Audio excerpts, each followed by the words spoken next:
Hello and welcome to Personable, a podcast focused on speaking to the world's best, enabling you to become the best that you can be. My name is HarveyBracken-Smith, and today I'm honored to be joined by Ashley Aufderheide. Ashley is an actress on the 90s show on Netflix. She was the lead in the film Infinitely Polar Bear with Mark Ruffalo and Zoe Saldana. She's had a role as Morgan Freeman's granddaughter in Going in Style and started off her career as a child model age 3, appearing in ads for Ralph Lauren, Gap, Juicy Couture, and a huge number of other brands. So I feel incredibly excited to speak to you today, Ashley. Ashley and I are in a business society together at Duke, so it's very intriguing to hear about her acting life as well. So I want to get started from the start of your career. I don't know if you can even remember these times, but why you got into child modeling. Well, I'm so excited to be here.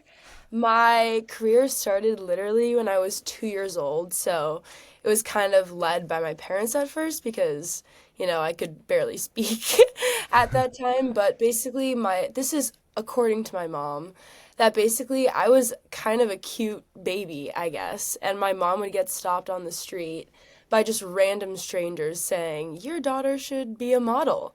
And so basically, I was scouted by an agent when I was literally 2 years old.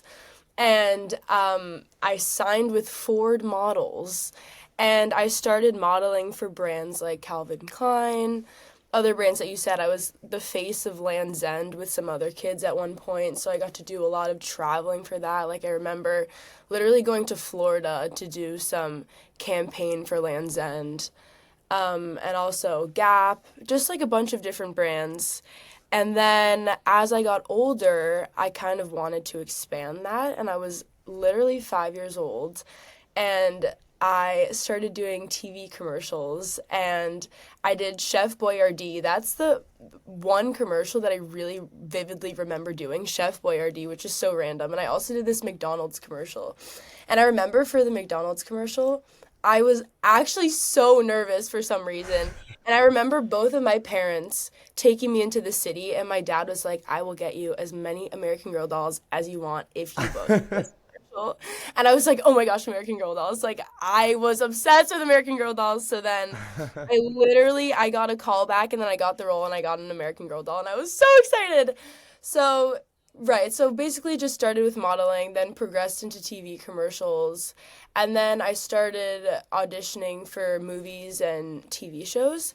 And I booked my first role, as you said, Infinitely Polar Bear, pretty quickly. I was in second grade. And just since then, I've been acting my whole life, pretty much.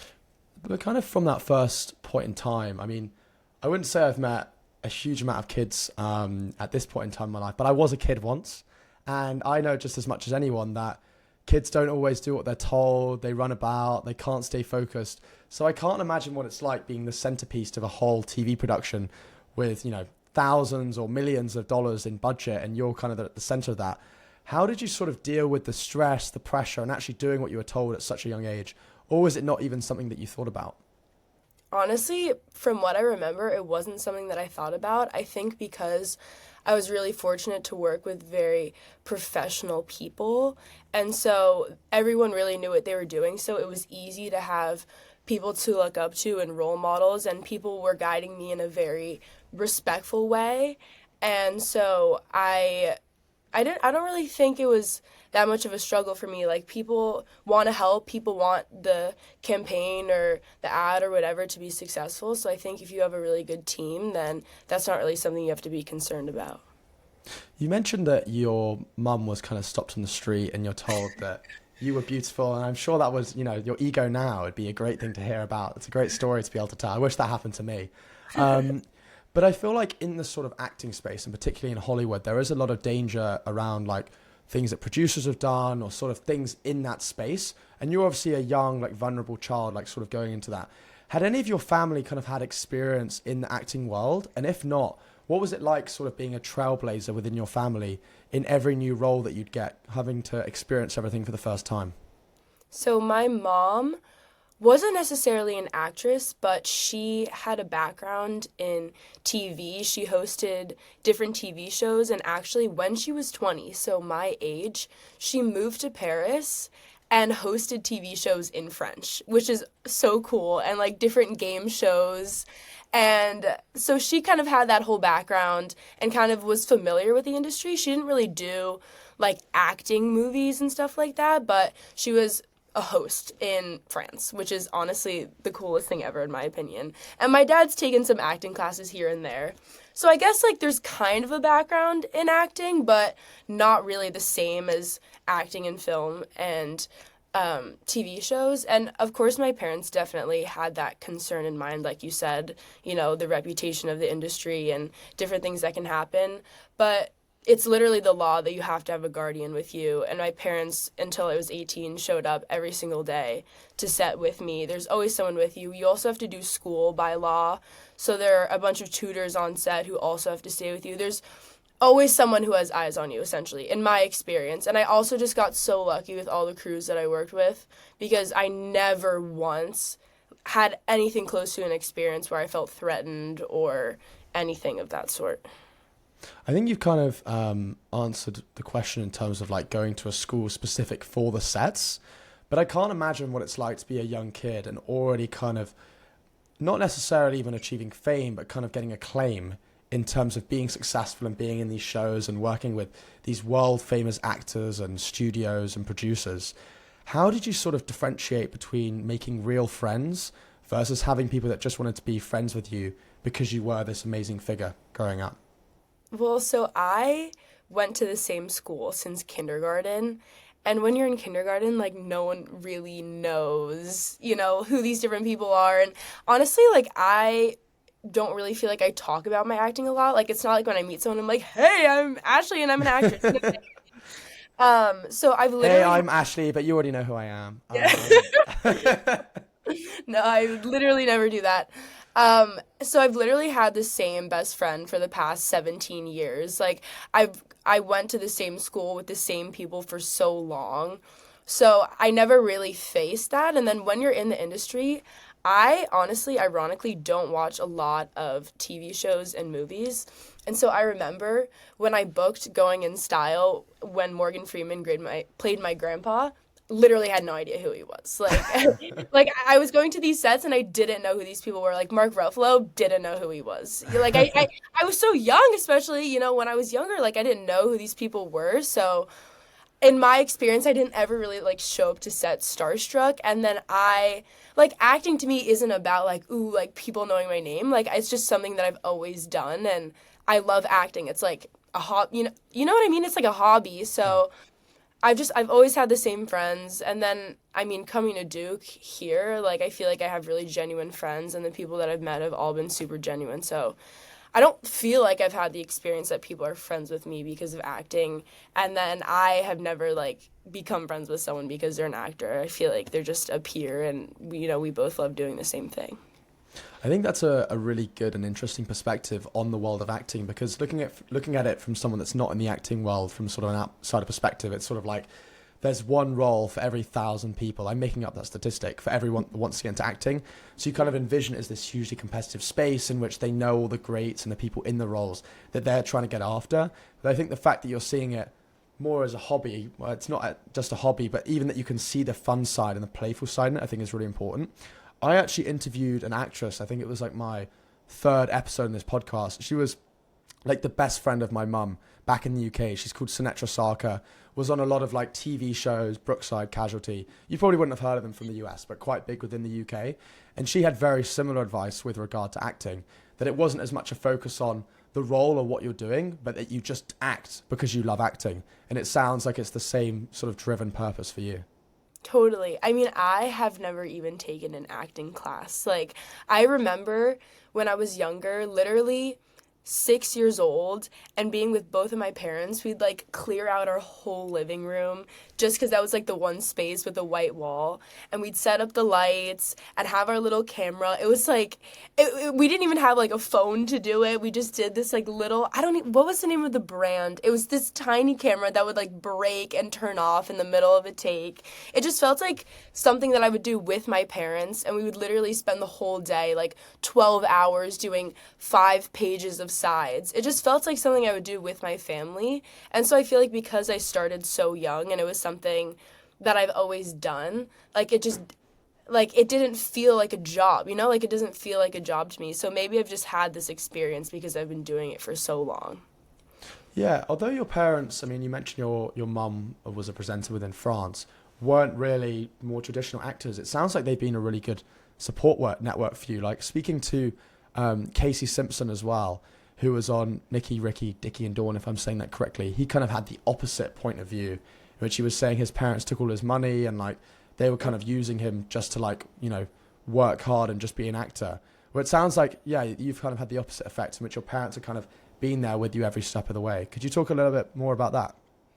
Well, for acting, you have to travel so much if you're working, and you can literally audition for something and then get a call back a week later, and then the following week you're on a plane going to another country, another state, like somewhere completely different. And so my parents had to be super flexible with their schedules and their lives to be able to travel with me, because as a minor, I couldn't go alone. So I've worked in London, in Ireland, in New Mexico, in Rhode Island, in Los Angeles, like all these different places. And it just happens like that. Like one week I'm from Connecticut, one week I'm in Connecticut, and then the next week I'm in New Mexico. And my mom especially, like my dad had to work a lot, like from Connecticut, but my mom would just have to leave with me. And so that's a huge commitment. And also I'm an only child, so I feel like that's also a big part of it, because if I had a bunch of siblings, like I feel like that would be difficult for my mom to just travel with me all the time. But it's definitely, especially as a minor, the parents play such an important role, because I can't be there without my mom there or without my dad there. So I literally one summer, like I lived in Ireland for 3 months shooting a movie, and my mom had to uproot her entire life and come with me to Ireland. And it was awesome. Like my mom is my best friend, and I feel like our relationship is kind of unique in a way because of all of this traveling that we've done together. But it's definitely a big commitment when you're a minor for your parents as well. So that was definitely something super critical. And like even for auditions, like I'm from Connecticut, and a lot of auditions would happen in New York, especially when I was younger. So my mom would have to drive me, an hour there, an hour back, practice with me. It's a big commitment, definitely, for more than just the actor. I feel like there's a sort of duality in your life, in the fact that you're a young kid and you're kind of exploring the world and understanding and learning what this thing is that we call life, whilst also being a new actress and actually growing up and becoming a better actress. You mentioned having, experienced a lot of different cultures, including Ireland. I'm actually half Irish, so I quite like the idea of that. To what extent do you feel like that global perspective, as well as the interaction with lots of different people, mentors, producers, different writers, plays, films, television, etc., has influenced who you are as an actress? And to what extent do you feel like you're able to add your own spin on things when there is a set script telling you to act a certain way? That's a really great question. Well, especially as an only child too, I feel like I spent a lot of time with adults, because on these sets, it's predominantly adults. Like everyone in the crew is an adult, and then, I'll play like the kid of someone, and then my whole family, my parents are adults. And so I feel like I've had a lot of exposure to people who are older than I am. So that definitely, I don't know, like I feel like I'm very comfortable talking to adults and having conversations. And like even at a young age, at 11 years old, like I was totally fine, talking to anyone. Like I feel like I'm definitely much more extroverted and feel like I can talk to anyone. Like even at school, at college, like I'm very open to just sitting with someone random, and like they don't have to be my friend, like I feel like I'm very open to talking to a lot of different people. And definitely like people in different places have had different experiences, as you said. And so I feel like, shooting something in New Mexico versus shooting something in Ireland, like the people have lived completely different lives and had these different experiences. And so being able to talk to different people from these different places definitely, I feel like, has given me a greater perspective on, how I can play different roles. And it's actually funny, okay, little side note, is that I always get cast as a tomboy. And I am so not a tomboy in real life. She's lying. I've met her. She's lying. What? You think I'm a tomboy? No, really? No. I'm making it up. I'm making it up. And so I guess I've got into like perfect, or not even perfect, but like evolve my tomboy character by like meeting different tomboys in these different places. On that point, I mean, we've spoken about like, I talked about that duality there. I feel like that's quotable. I feel like that's quite a cool thing I came up with just there. But anyway, I'll stop glazing myself. Yeah. But Oh, it was that cool. thank you. But that point about like learning and there's a lot of influence and when I'm, as I said, I'm not in the acting world, but when I listen to an actor that's just won, an Academy Award, an Oscar or something like that, they talk a lot about influence. Oh, I learned from my mother, or playing this character, I got into the weeds of this, or your Queen Phoenix with the Joker, like how he got really into that role. How do you maintain your sense of self whilst also getting into these acting roles and performing them to the best of your ability? So I remember in my first movie, Infinitely Polar Bear, it was the very beginning of filming. And Mark Ruffalo, well-renowned actor who I did not know at the time, basically it was one of our first days of shooting and no one could find Mark. Literally the whole crew was looking for him. We were in Rhode Island shooting in this apartment building and no one could find him. Like the director is calling his name, like the producers are freaking out. I'm like, oh my gosh, this is my first project and like someone went missing. What's going on? Like, what's happening? And then we find him literally an hour later, curled up in a ball in a closet. And we're like, Mark, why are you curled up in a ball in a closet? And basically the movie is called Infinitely Polar Bear because he's bipolar. And my character Faith says that he's totally polar bear because she doesn't know like how to say bipolar, I guess.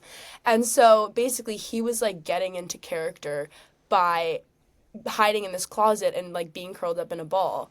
And so that was my first like because I'd never taken an acting class. That was like the first kind of insight I had into getting into character and like how seriously you need to take that. And I just feel like it kind of depends on the type of project it is. Like there was one project where we shot it in New Mexico and I was a tomboy and a rebel and like I was a smoker and I was 11 years old and like cigarettes were like the grossest thing in the world to me. And had just like beat a kid up and I was in the principal's office and I had to do these stunts and like fight with this kid. And I just remember just sitting in my hotel room in New Mexico in Albuquerque and like just listening to music and just trying like sometimes you just need to sit with yourself and think deeply about how the character feels and like just think about the script. It doesn't need to be this whole elaborate process. Like you don't have to go into a closet. Like actually I have done that before, just gone into a closet. It actually really helps. But sometimes you just need to sit alone and think about the script. And I mean, everyone has their own process, but I think trying to just think about things in the way that the character would think, like a tomboy sense or a bad boy, or this character from the show Preacher, which we shot in New Mexico, she like had lost her family, really she had a really poor like family situation, and so to just try to think about that and try and imagine yourself in those shoes, like which can be very difficult, but if you just spend the time trying to envision yourself in that space, that's kind of what I do.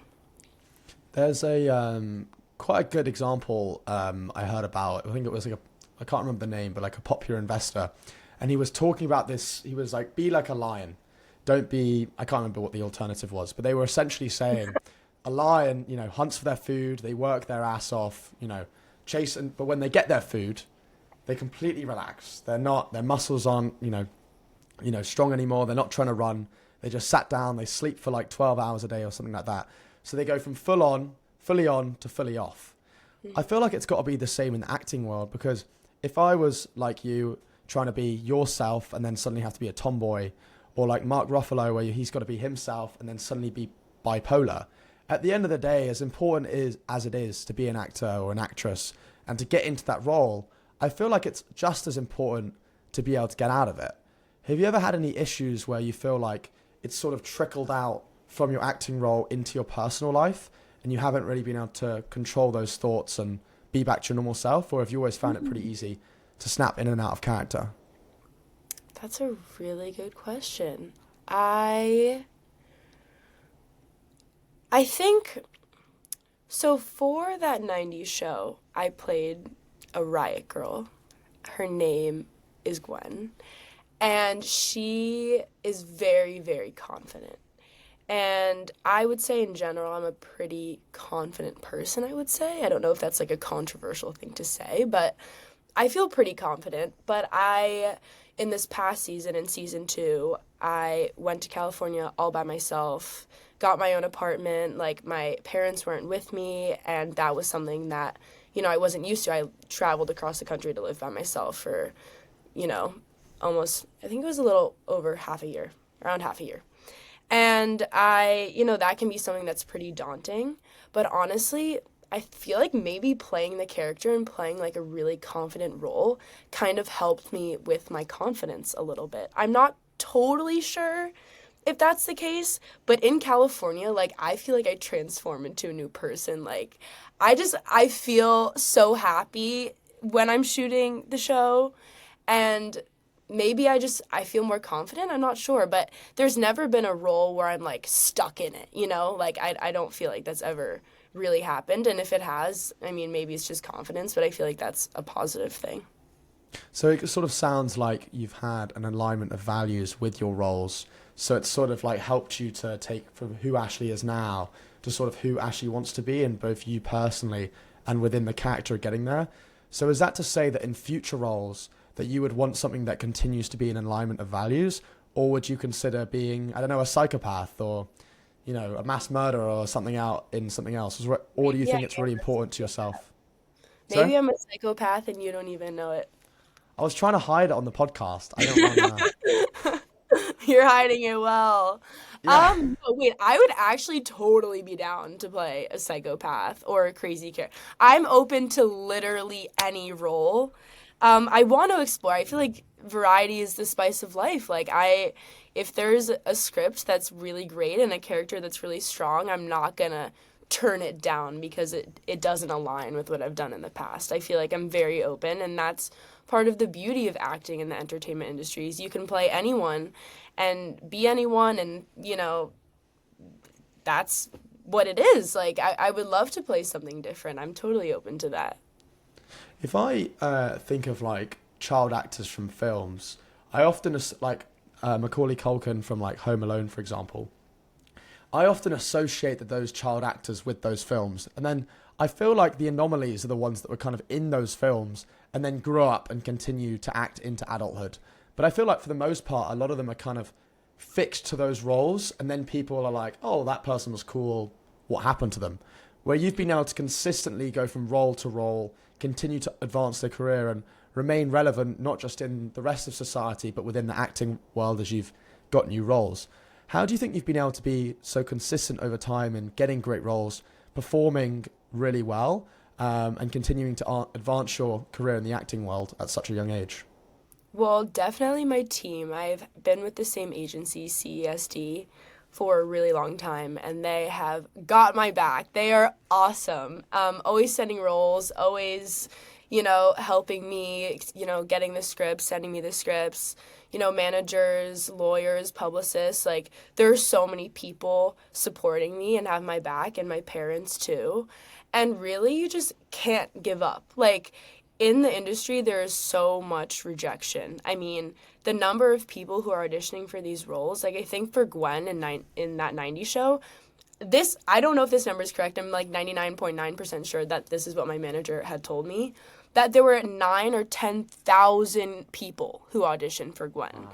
And it was like open ethnicity, variety of ages. Like, there's just so many people out there who are auditioning for the roles, and you really just can't be dejected or can't get in your head if you're not booking a role for a year. That's just the nature of the industry. I mean, there was a strike last year, writer strike, actor strike.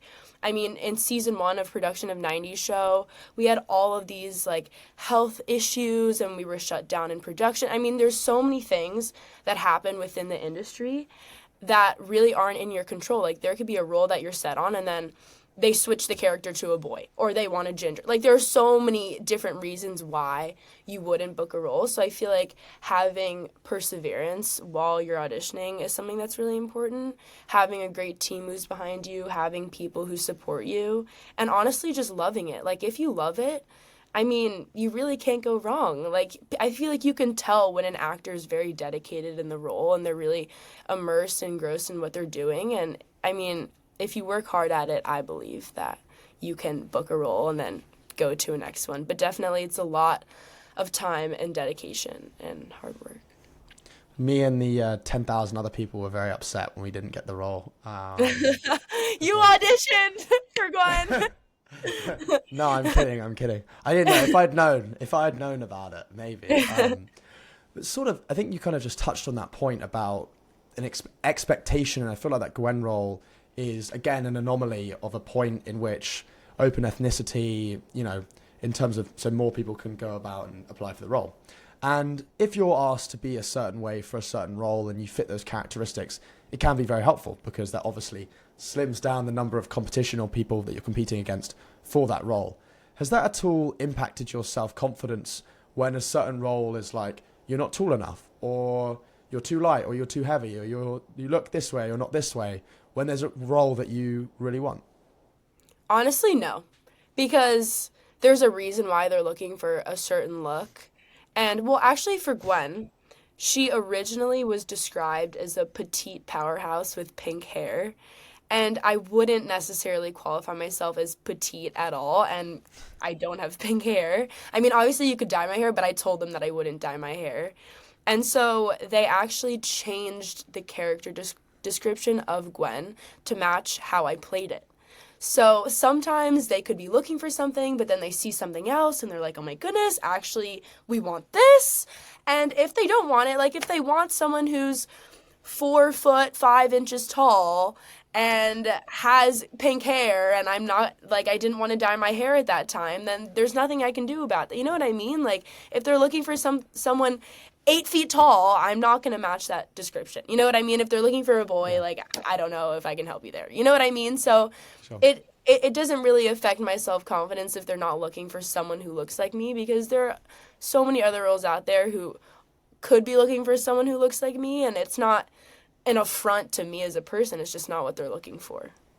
Yeah, I feel like you've got a very good, like you can tell the confidence through the screen, and it's kind of obvious to me like why you're getting these roles is because that strong personality like comes through with each of that, and then the character sort of comes to you.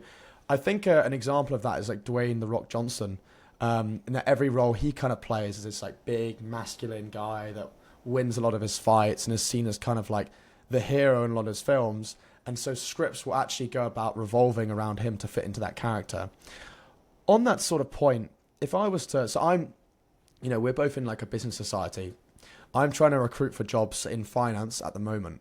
And if I was to look at the key metrics of success for a lot of those roles, it could be number of people that someone has spoken to. So if you're a salesperson, how many touch points are you getting? It could be the amount of revenue you get for your division. It could be the amount of profit you make within that division. In the acting world, I feel like it's slightly different. Like, sure, there is amount of money at the box office. There's the amount of money within a particular region, the amount of profit it makes, maybe the amount that you get paid within that role. It could be Academy Awards. It could be just personal fulfillment. What are the key performance indicators for you personally as an actress? Like what I look for in my performance? Like if I was to ask you if that role was successful or not, how would you go about measuring it? Oh. Sorry, do you mean for my personal role or is in the Yeah. project as a whole? So for you, like you go into a role, you feel like I got that character straight away. I feel like I Okay. played the part really well. And then other people maybe say she did really well. Because you could feel like I did a role incredibly well. And then a critic Okay. could come in and say that Right. was awful. You know what I mean? Okay. Like how does that feed in? I'm not saying Okay. I think that. I'm just trying to How discover critical. how to, because it's much more opinion based rather Right. than pure Totally. metrics. Okay. Well, I feel like actors, this is a general notion in the industry that actors are very self-critical. And I definitely, whenever I watch a take of mine or see the final product, I'm so critical of myself. It's so easy to nitpick. I could have said that line better. My expression could have been better there. And I feel like in most of my work that I've done, I've been very critical of myself and always have thought that I could do better.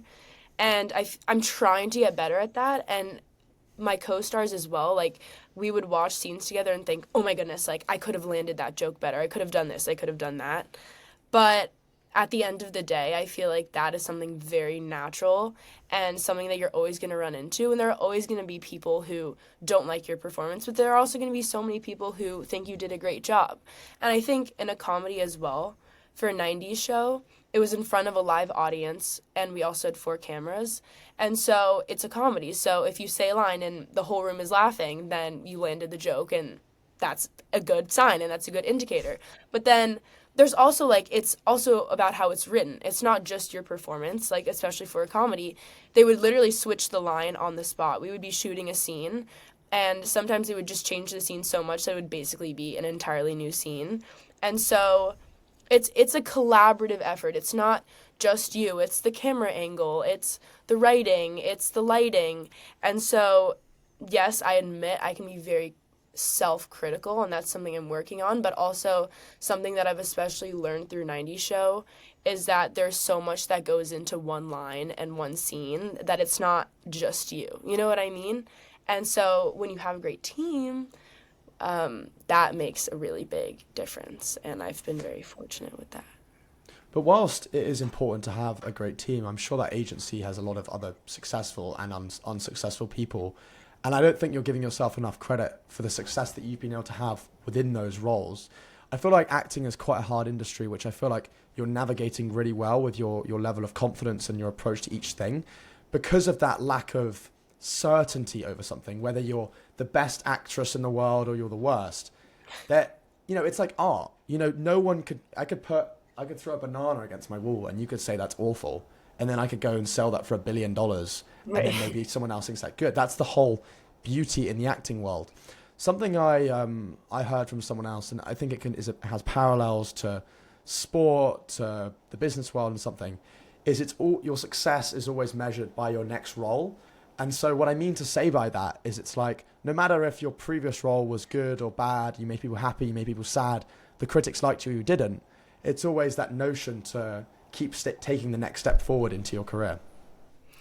I can see that, but I also think, like, one of my favorite performances, probably my favorite performance was a project that I did, I think, 10 years ago. Okay. So I think for acting, that may be a little different because there's such a wide variety of roles. Like, I feel like I thrive more when it comes to dramas because comedies are new to me. But definitely, like, I feel like I learned so much in 90s show comedy-wise. Like, I felt much more confident and much stronger in my work in the second season versus the first season.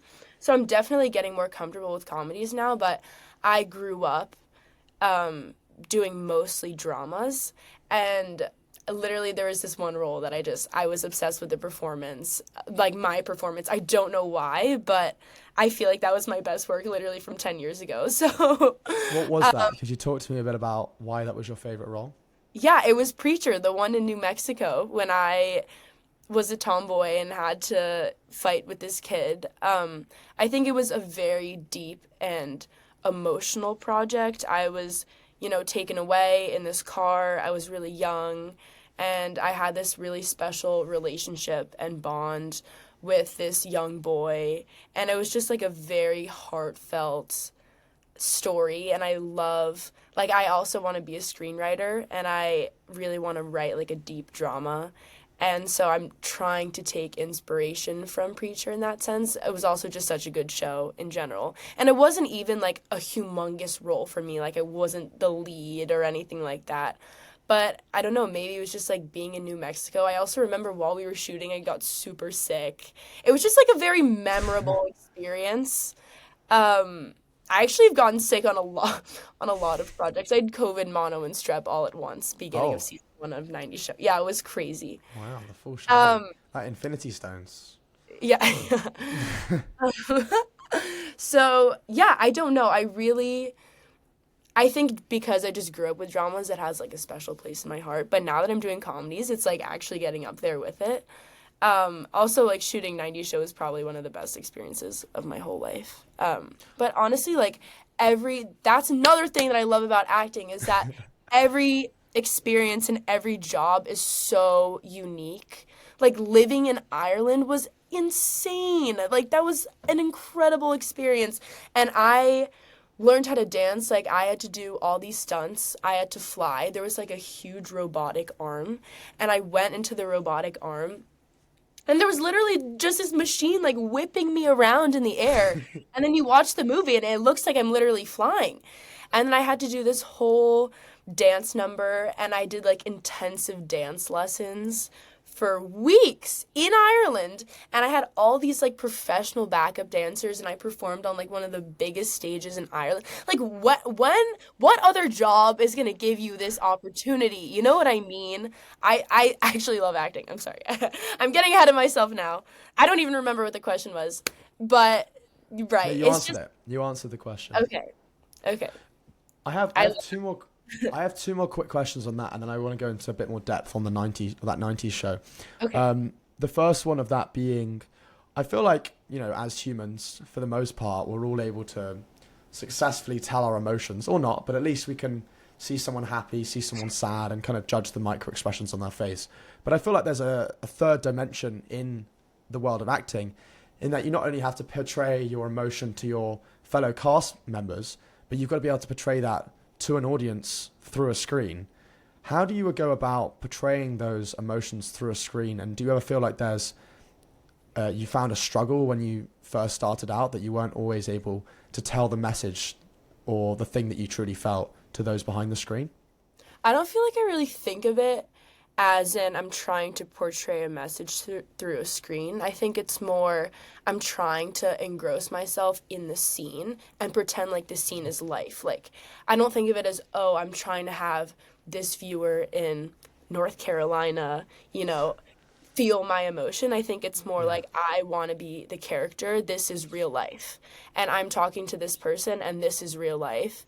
It's not, I feel like if I viewed it as though I'm like trying to put on a certain face for someone, then it would lose authenticity. And I feel like I'm just trying to be as natural as possible. Like, I feel like that's the goal, is to try and look natural.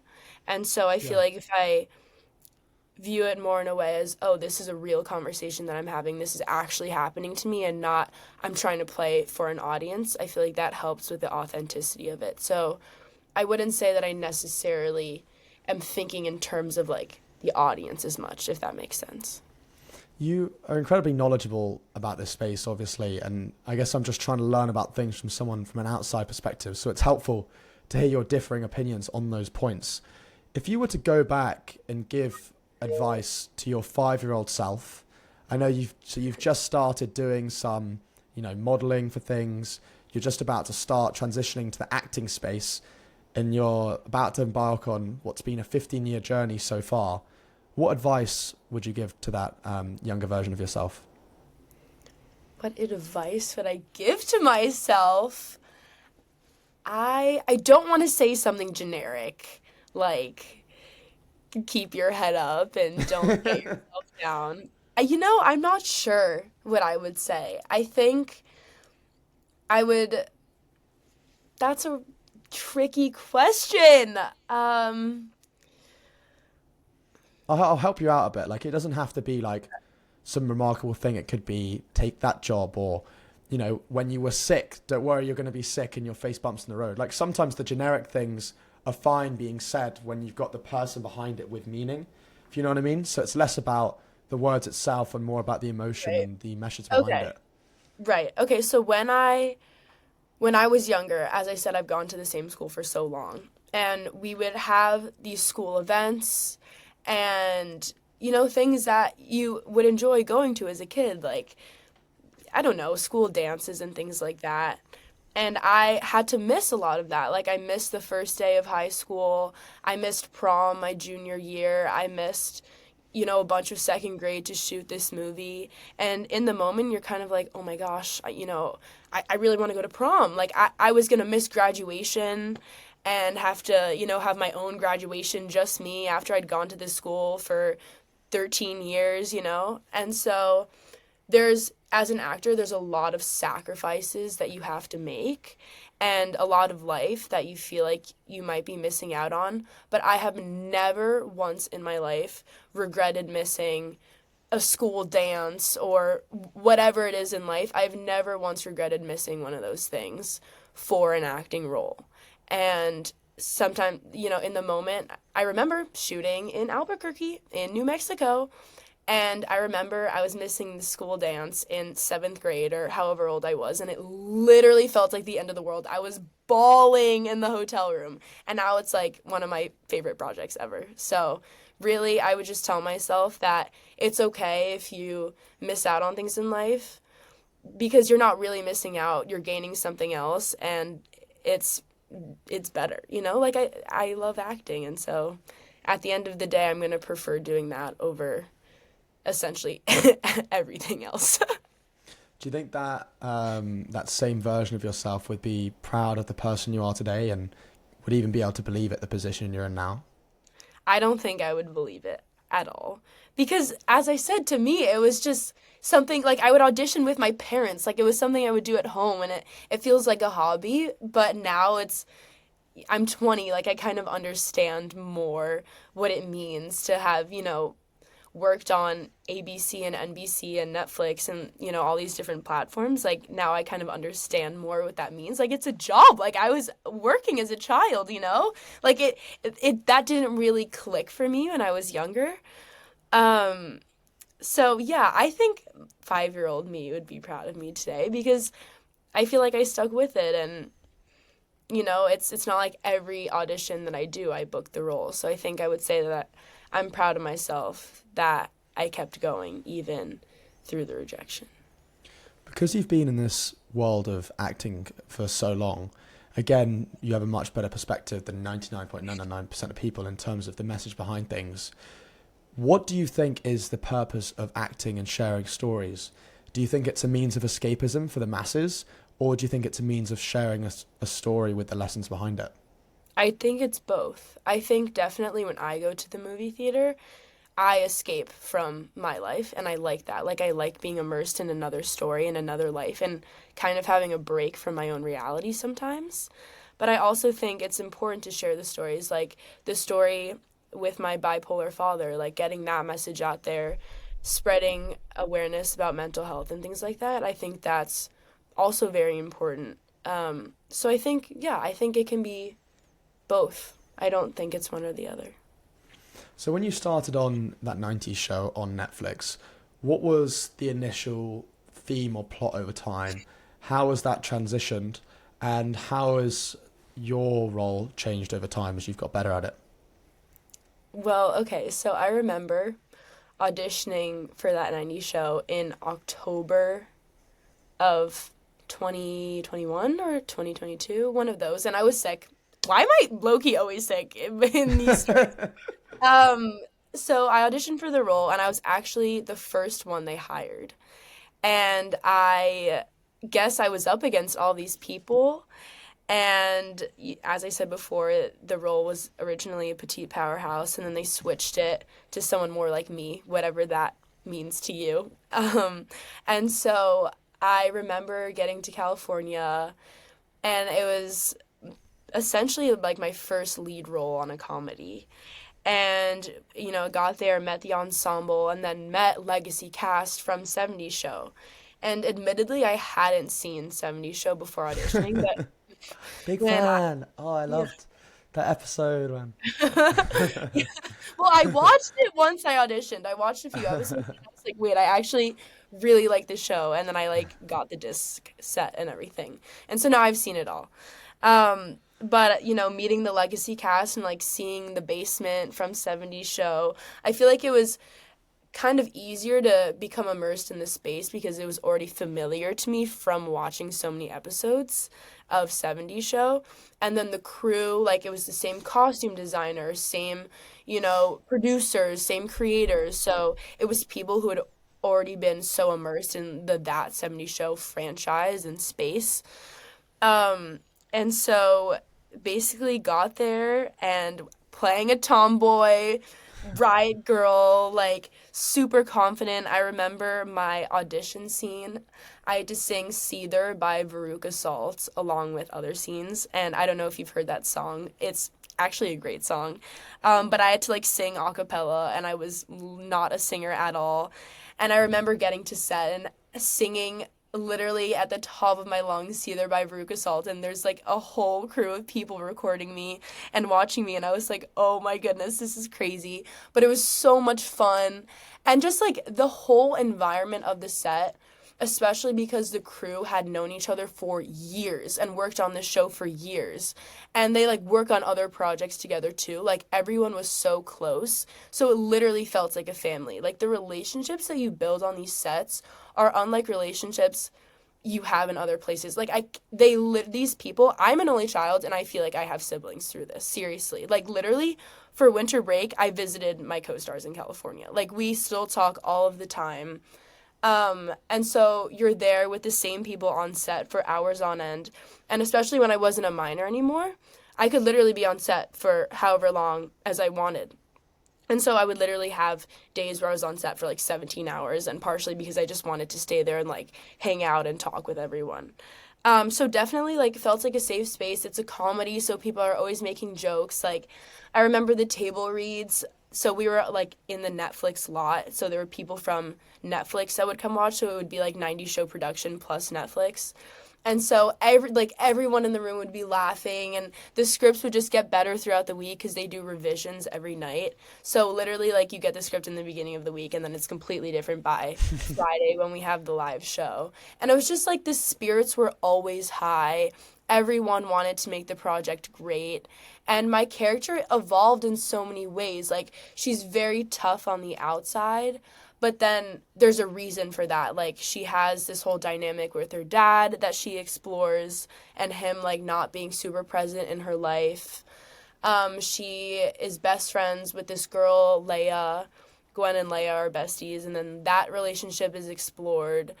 And, you know, obviously everyone's making jokes, but I feel like it's really special because it's like we're an ensemble of kids, which is something that is rare nowadays, and like having a live audience nowadays, that's also something very rare. So it felt like we were building something really, really special, and everyone's characters were able to evolve, and everyone had stories. And I feel like that's part of the beauty of 70s show and 90s show, is that it's a funny show and it's a comforting show, but also like all the characters have their own unique stories that make them who they are. How did you feel when they announced they weren't going to do another season? Well, I remember the producer texting me and saying, it's not good news. And literally within 10 minutes, all of the cast, all of the executive producers, director, like within 10 minutes of finding out, we were all on a call all together, like a Zoom call. And we were on the call, and you would expect it to be something really dismal and depressing because we all like poured our love and hearts into the show. But it was honestly an encouraging call because we were like, maybe this isn't over for us. Like people were just I can't even describe to you, like I have never met people like this before. Like everyone still had high spirits. Everyone, like it still doesn't feel like the end to me. Like maybe I'm delusional, but I feel like what we created together is something that is so special to us, and the experience that I had was amazing. And although, you know, I may not be in the same setting with them again, we may never work again. Hopefully, I pray that we all work together again at some point. But I think although we were obviously not hoping for that outcome, I think the experience that we had is so it's indescribable. Like it's just, we had a great experience working all together that I just need to cherish those times. And, you know, it's upsetting, but there's so much more in the future, and everything happens for a reason, some would say. So you have this like amazing career so far in the world of acting, and you're not the first person that's done it. Like people like Emma Watson have gone to universities. I should be getting his name, but there's a guy that goes to UPenn from Stranger Things. Noah Schnapp. Noah Schnapp. Yeah. So you're not the first person that's done it. But what kind of motivated you to want to go to university, and why bother getting a formal education when you have a successful career elsewhere? A lot of people ask me that. I would say education has been something so important to me my whole life. In high school, I went to three different high schools. I went to the same brick and mortar school since kindergarten, but because I had to travel so much, I also enrolled in two other online schools. And to be frank, I love studying. Like, I actually enjoy doing work and I like learning. And also the social aspect of it too. I mean, I love having a roommate. I mean, at Duke, you know this, like basketball games. Like, I'm tenting for a basketball game right now. And I feel like going to college is such a unique experience, and especially at Duke, with such, there's a great social scene and so many athletics, and then obviously the academics are great, and I'm in this business society with you. I feel like there's so much to offer, and I feel like college is such a critical part of life to me, and that's something I've always wanted to go to college, and I just didn't envision my life another way, really, because I feel like I can do both, because I've been an actor my whole life, but I've also gone to school my whole life. So I'm just hoping to continue that, and if it takes me 5 years to graduate college, so be it, because I feel like I want to pursue academics and learn, but I also love acting and want to do that as well. If you've already achieved so much success in the acting world, how do you stay motivated, and where do you think that balance is between motivation and discipline? Well, in acting, the experiences are so varied between every role, as I kind of mentioned before. And so I feel like I'm motivated because I know that the next experience is going to be completely different. For all I know, I might be in Australia next month shooting a project. And it's also, I love to act, and so I don't really feel like I need to stay motivated. It's just something that I genuinely enjoy doing. And so why wouldn't I want to continue? You know what I mean? I feel like I want to have that next experience. I want to play another tomboy or a psychopath, like you said. I feel like there's so much out there, and it's such a broad industry that I don't even feel like I need to stay motivated with it. I think it's just something that I inherently love and want to continue. How do you see the world of acting changing over the next few years? Obviously, you've got thematics like AI, you've got the actor strikes over the last few years. Where do you see it? Do you see many changes happening over the next, 1 to 3 years, and then over the longer term as well? Well, something I love from the strike is that sides can only be a maximum of 8 pages. I literally remember when I was younger, I'd get sides of literally 15 pages, and I would Sorry, spend. sides. Oh, sorry, side. It's like when you audition, you don't audition every scene of the script that your character is in. They give you like select scenes, and those are called the sides. So you'd have like 3 scenes, and then it's a certain number of pages. But literally when I was younger, it'd be like 17 pages of sides, and that was a lot. And so now from the actor's strike, now we have 8 pages maximum, which is awesome. Yeah, I mean, I guess if it's a callback, like, you could give us more, but having 17 pages of sides is kind of crazy. But yeah, the industry changing, of course, AI is a concern, especially for animated projects, because, if you just speak into the microphone once, they can just duplicate your voice, and no one would really know. You know what I mean? So I feel like that's definitely something we need to look out for, and I think the strikes definitely helped fight and protect against that. But yeah, I really hope that AI doesn't change the industry too much, because that's, like, you want to stay authentic, Like, a machine will never be a human. What's the biggest downside about acting that people don't know about? The biggest downside of acting? I think, honestly, the hardest part is auditioning. Like, once you get the role, it's great. It's like, okay, you get this role, like, you can immerse yourself in it, you travel somewhere, you're meeting all these new people. I think the hardest part is sitting in your dorm room or in your house or apartment or whatever, and doing the same scene over and over and over again, or having that pit in your stomach going into the auditioning room, or going on the Zoom or Actors Access and having your one shot at nailing the scene. It's stressful. Like, it's so much work. and and it's a lot. Auditioning, like, especially when I was younger, doing an audition would literally take the whole day. And I remember literally going to bed at like 3:30 in the morning doing an audition. So I feel like auditioning is honestly the hardest part.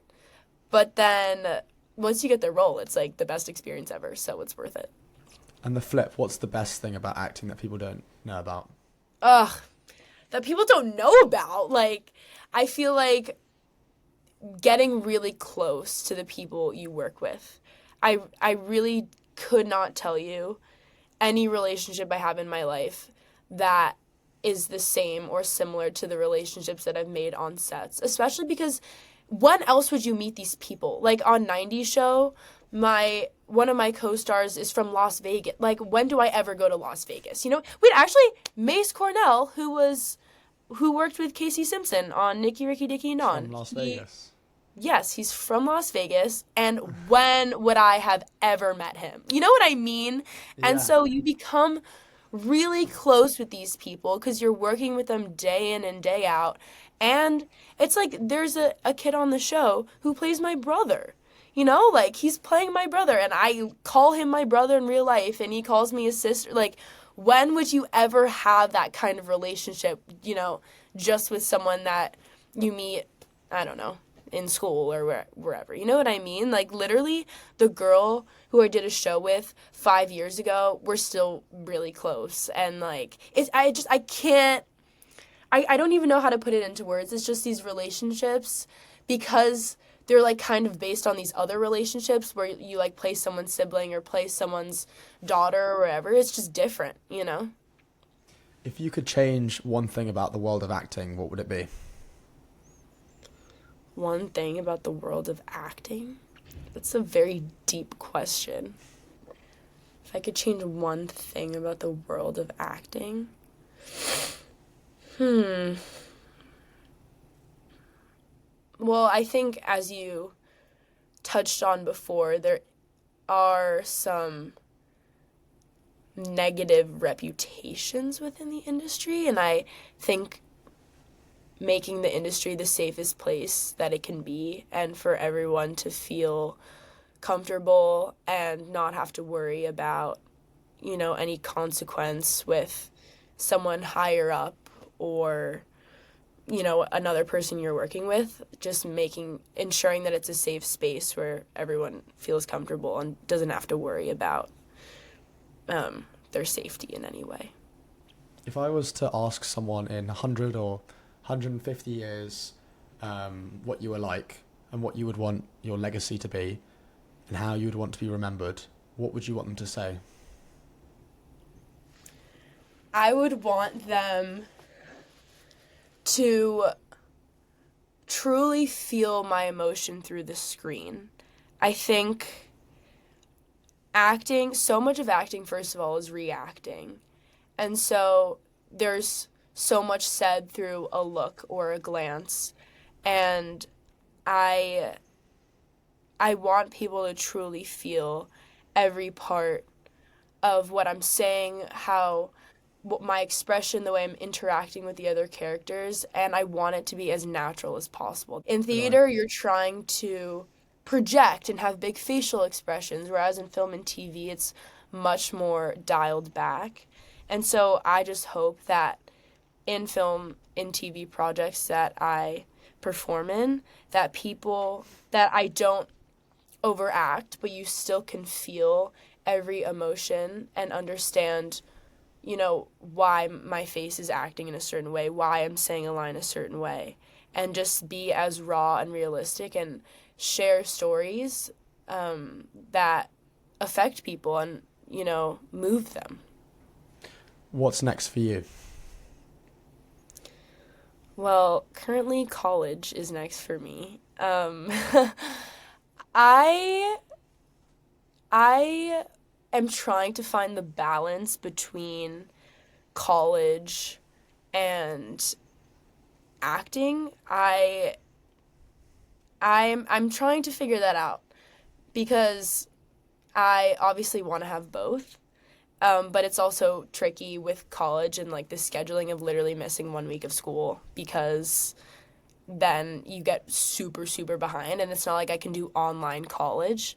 And so I'm talking with my agent and my parents and like trying to figure out the balance between that. But I'm honestly writing my own script. I'm taking a screenwriting class here at Duke, and I really want to write my own project, and obviously that's something that I can do while being in college, which is great. So I feel like that's kind of a happy medium, and then hopefully I can direct that and maybe act in it. Maybe you can be in it if you Maybe. want to be in it.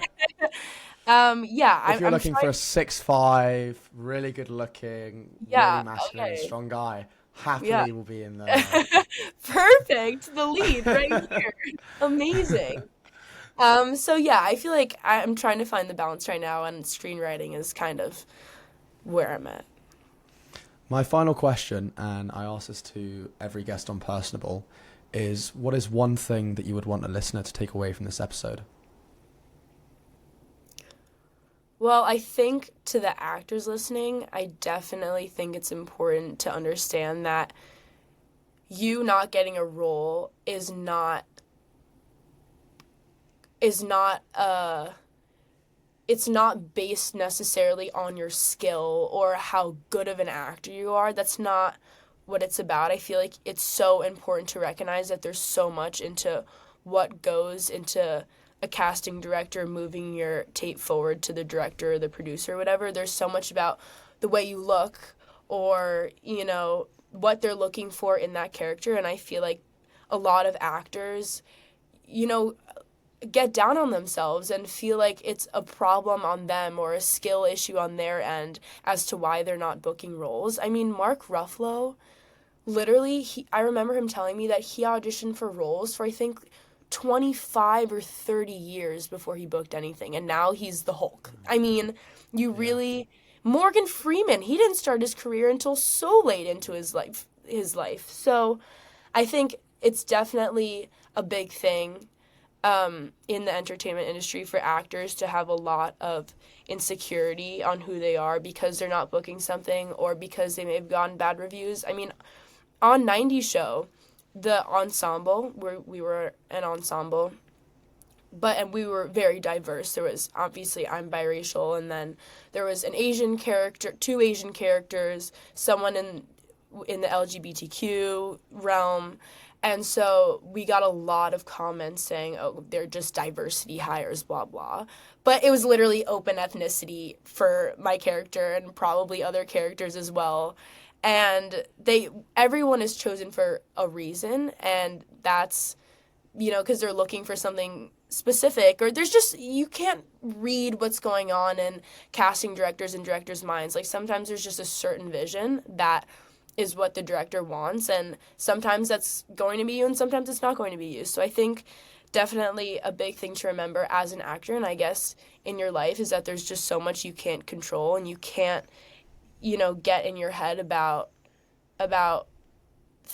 like, you can't attribute something to a lack of ability when there's in fact so many other elements that go into it. So just honestly not getting down on yourself. Yeah, I'm not a big football man. I've only really watched American football, as I'll call it, at Duke. But I remember watching. I was skiing in the States over New Year, and I remember seeing the Notre Dame got to like the semi-final or the final of the national football championships or whatever you call it. And an interviewer asked the head coach of Notre Dame. He said, "How do you feel? She said, "How do you feel? You're now the first, I think it was like African American coach to reach the semi-final of the national football." Da, da, da. And he was like, he basically said, "I haven't thought about it. I don't care. It's the success of my team." And whilst I think diversity is important, I think it undermines the people that have actually got there out of the success themselves. Honestly, I feel I really enjoyed doing this podcast with you. I think it's interesting how you got into an industry off looks as a child, both as a child not being able to, do much as a child, but then have that, sustain it, and use your own talent and hard work to get to where you are today. I think it's very clear that you have it. I don't know what having it is, but you have it. Like, you can sense the personality, the energy, and the excitement through the screen. And I think it's awesome that you've almost lived a full life in terms of experience in industry and as a career before your life's even started. And for some people that will lead them to kind of going off the ball and not really achieving the rest of the great things that they're supposed to in this life. But I kind of got a sense that for you, this is only the beginning. So thank you so much for coming on my podcast. It was great to be able to speak to you, and I'll see you at Duke.